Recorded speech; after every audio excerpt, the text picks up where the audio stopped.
Hello, bon je vous fais une vidéo à chaud, hein, clairement, parce que je viens de finir ces deux volumes-là. Derrière la porte et la guerre. Alors, il y a un point commun entre ces deux volumes, c'est la paternité. Dans les deux cas, on suit un père de famille, mais dans une situation qui est complètement différente. En plus, les auteurs sont pas les mêmes, mais ça reste quand même la même collection, grand format urbain, ça sort en même temps, la coïncidence est quand même assez heureuse. Ça coûte quand même 20,50 € alors que les trucs font 104 pages. Hein. C'est très cher. C'est très cher et moi j'ai détesté et j'ai détesté pour des raisons. Je pense que ça peut trouver son public clairement. C'est juste que moi je suis pas le mec. Je suis pas le mec cible. Je suis pas le gars qui aurait dû lire ce truc. Et pourtant, le derrière la porte là, je comptais pas trop le lire et quelqu'un m'a dit que tu devrais le lire d'autant que tu as un enfant de 4 ans. Alors Charlie va bientôt avoir 4 ans effectivement.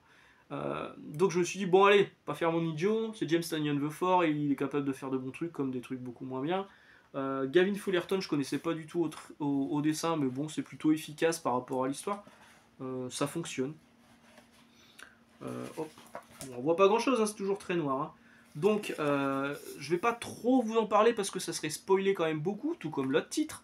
Mais on suit une famille, donc un père, une mère et un enfant de 4 ans, qui doit déménager, qui va déménager, parce que dans le couple ça va pas bien. Le père il est complètement dans le déni, il se dit oui, bah, de toute façon on va déménager et ça, on va relancer notre couple, tout va bien se passer, la vie va être parfaite. Et en plus de ça, il y aura plus ce placard qui donne des cauchemars à mon fils dans la chambre.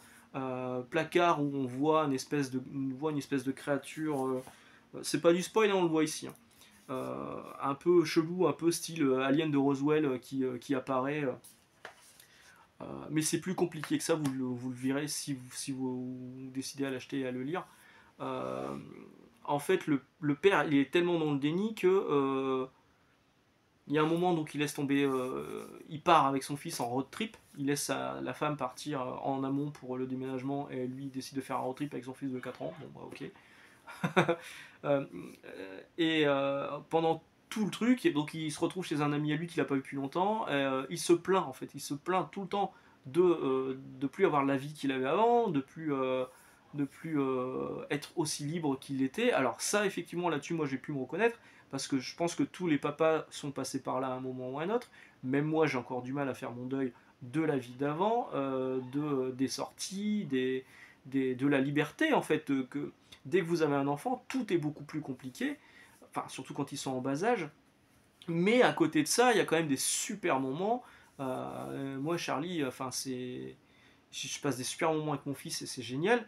Et là, ce que je lis là-dedans, moi, ça me révolte. L'attitude du père derrière la porte, ça me révolte. En fait, à chaque fois que je tournais la page et que je le voyais réagir comme ça, je me dis, mais prends-le dans tes bras, putain de merde. Explique-lui à ton gamin ce qui se passe. Et du coup, ça m'a énervé. Ça m'a énervé et j'ai fermé le bouquin. J'ai fermé le bouquin et je me suis dit, ok, bah à la fin, je l'avais plus ou moins deviné. Et en plus de ça, il m'énerve. Donc non, c'est pas pour moi. Peut-être que vous, ça va pouvoir vous parler, mais là, pour le coup, moi non.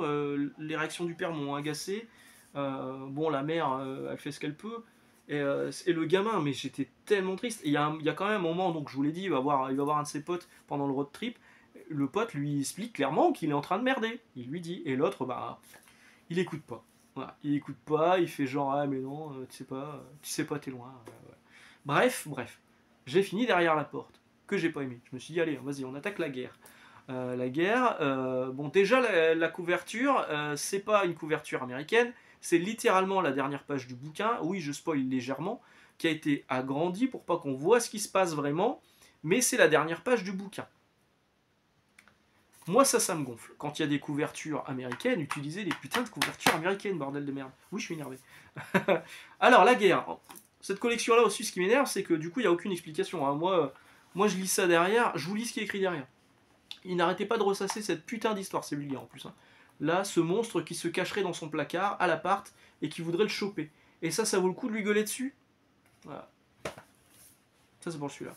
Et pour la guerre, chaque fois qu'on a frôlé la catastrophe par le passé, la raison l'a remporté. Personne ne serait assez fou pour annuler 10 000 ans d'existence humaine. En fait, c'est des extraits de dialogue à chaque fois qu'on claque derrière, mais on comprend pas ce qui se passe.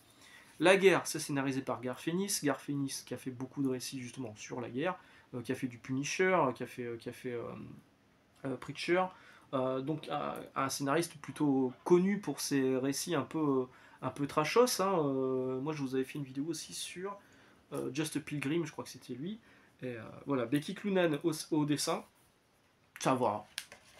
C'est pas ma cam, mais franchement, ça va. Hop. Tout démarre par une discussion entre plusieurs amis. Donc il y a un couple qui est là, donc c'est principalement ce monsieur qu'on va suivre avec sa femme qui est enceinte.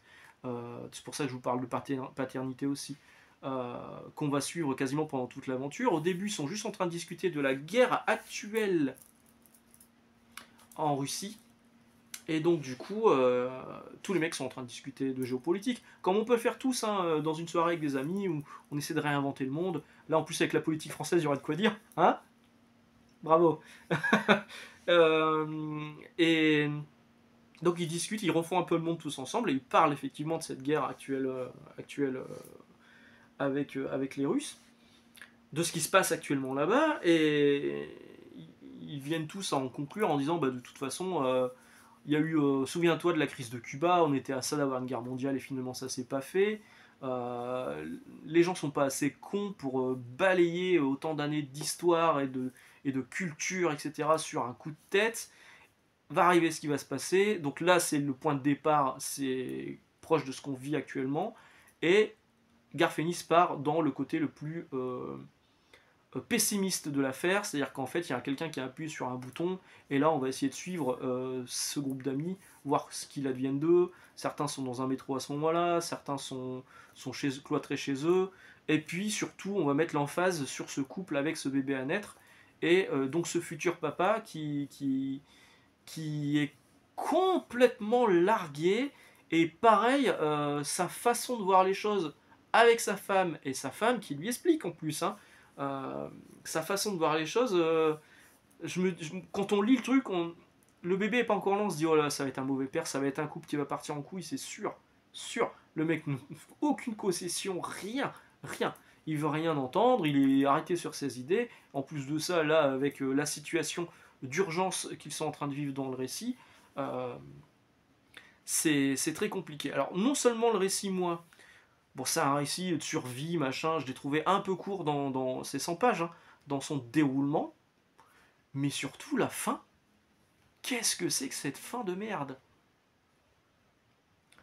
Il y a littéralement un câble qui est pété. Hein. Il y a quelque chose qui va plus. On part sur un espèce de truc survivaliste à la Walking Dead, avec donc les plus dangereux, c'est effectivement les autres êtres humains. Et il y a un truc. Snap. Il y a un truc qui se passe. Tweep, comme dirait Alric. Il y a un truc qui se passe. Le mec pète un câble et la fin, je la déteste, cette fin.